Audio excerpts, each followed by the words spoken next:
Hey, welcome back to Smoking with the Robinsons. Today we are going to smoke up a corned beef brisket for some awesome sandwiches. Stay tuned.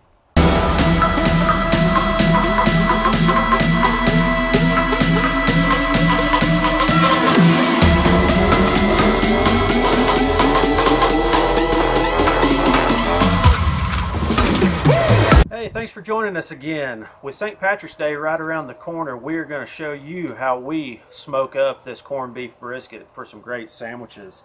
Pretty simple. All we did was go to the store. They had these already packaged up. They trim them up pretty well.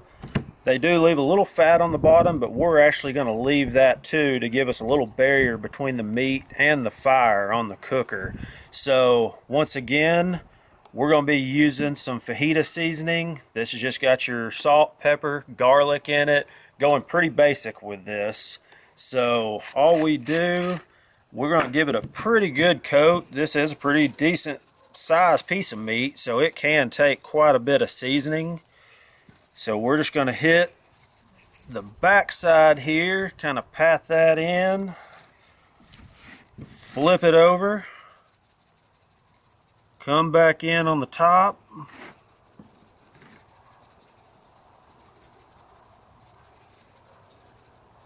That looks good to me. We're just going to let this kind of sit here and hang out for a little bit while this smoker comes up to temp.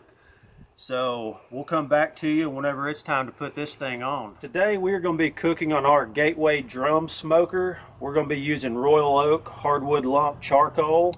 And in these Gateways, they have a fire basket that is directly under the meat. As you can see, we fill that up about 3/4 of the way with the charcoal. We put a starter cube right in the middle, lid it up. It'll take that about 15 minutes, and we'll put the lid on and it'll start coming up to temperature.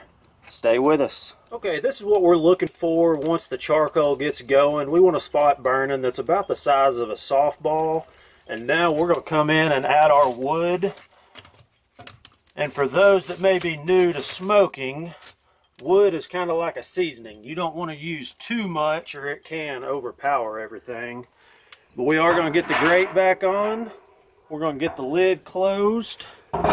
Let this thing come up to temperature. Once it's there, we're looking for 300 degrees.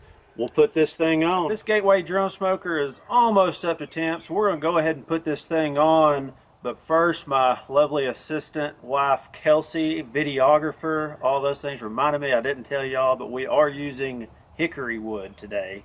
So all we did on this Gateway drum smoker, you got these tubes right here. These are your intakes, and it has these flaps here for adjusting your airflow.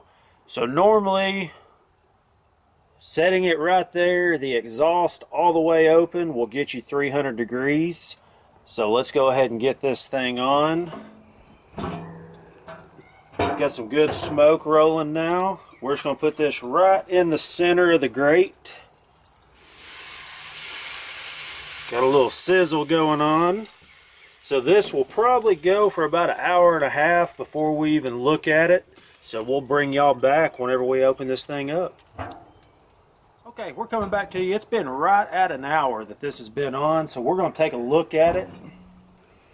See, we're getting some good color on here, but what we're going to do now is we're going to flip it over. Looking good on that side, so we're going to leave it flipped over for probably another hour, and then we'll bring you back and we're going to get it wrapped up in some foil, let it really break down and get tender. So we'll come back to you whenever it's time for that. Alright, this has been on about an hour and 40 minutes, and it has the color that we're looking for now. So we've got 3 pieces of aluminum foil here that we're going to wrap this in. And so I'm using 3 just so whenever we are going to pour a liquid in here that it can kind of braise in. So we want enough foil to hold in all of our liquid. So starting off, I just kind of like to wrap here.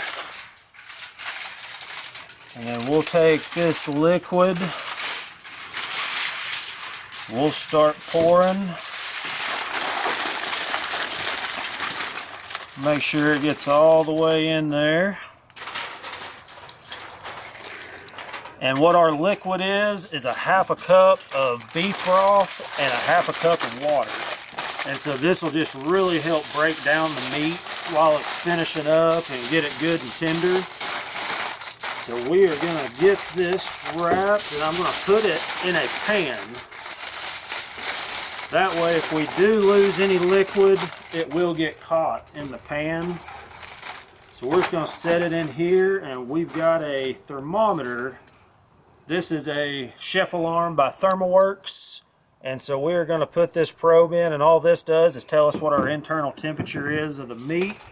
So we're just going to stick that in the meat there, plug it into here, and it'll tell us what it is. So we're going to probably cook this thing to around 200 degrees internal. That gets it really good and tender, especially for sandwiches. We do kind of want it falling apart, so we're going to get this thing back on, and we're probably looking at another 2 hours here. But we'll come back to you whenever this is ready. This thing's been on for about an hour and 15 minutes wrapped up, and our Chef Alarm is telling us we're at 201 degrees on the internal temperature. So we're just going to take a look and verify everything is done.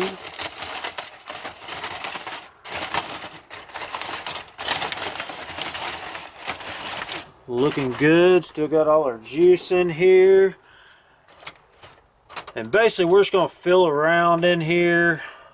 Man, it is reading 205 right there, but basically what we're looking for is just that there's not much resistance going in. That's just to let you know that it's tender, and it should feel like sticking this into some soft warm butter is what the texture should feel like. So that is done. So now what we are going to do is just kind of wrap it back up, set it on the counter, let it rest for about an hour, let it quit cooking, and then we'll come back, slice it up, and make them sandwiches. All right, we've got this out of the foil onto the board. So what we're going to do first off is there is a layer of fat in between these two pieces of meat. So all we're going to do is we're going to come through and kind of separate those out. We'll set this one over here. And as you can see with this part, the grain is running this way with the meat. So you want to make sure you're slicing against the grain. And we're going to try to do this pretty thin for these sandwiches.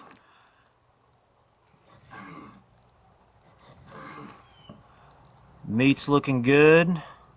So we're going to go ahead and get this sliced up, and we'll come back to you whenever it's time to make these sandwiches. All right, to build these sandwiches, we got us some rye bread, and we've just put butter on both sides. So what we're going to do is we're going to start off with those in this cast iron just to get a little browning on each side. So whenever these are ready, we'll come back to you.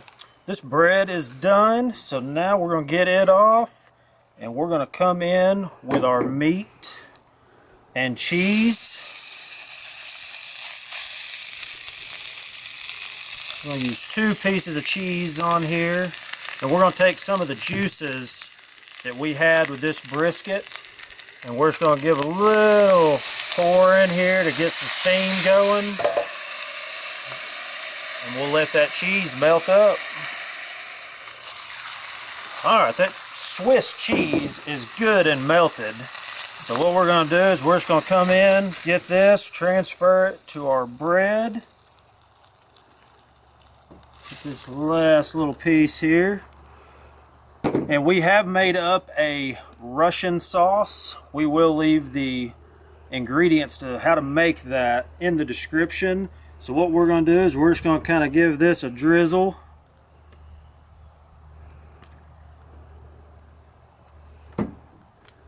We're going to put our other piece of bread on here.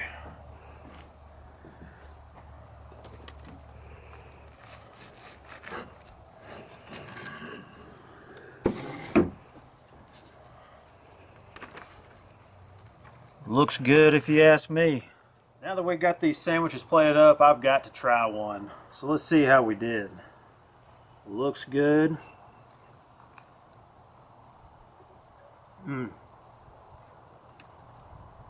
I give that a thumbs up. Just to recap what we did today, we went to our local grocery store, bought a corned beef brisket. We seasoned it up with some Fiesta brand fajita seasoning, just a salt, pepper, garlic rub.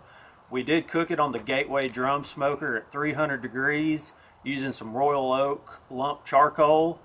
And so after we cooked it, we probed it about 200 degrees internal. It took about 3.5 hours, and we liked what we saw, so we let it rest for about an hour. And we brought it back out, sliced it up. We got a cast iron skillet hot. We had some rye bread with butter on each side. We got a good crust on each side. We made a Russian sauce, used some Swiss cheese, put it all together. This is what we came up with. Turned out very good. So we got some family coming over tonight to eat all this up. So make sure you subscribe to this channel if you like what you see. There is a little bell up there right by the subscribe button. It'll let you know whenever we put out new videos. Appreciate you watching. We'll see you next time.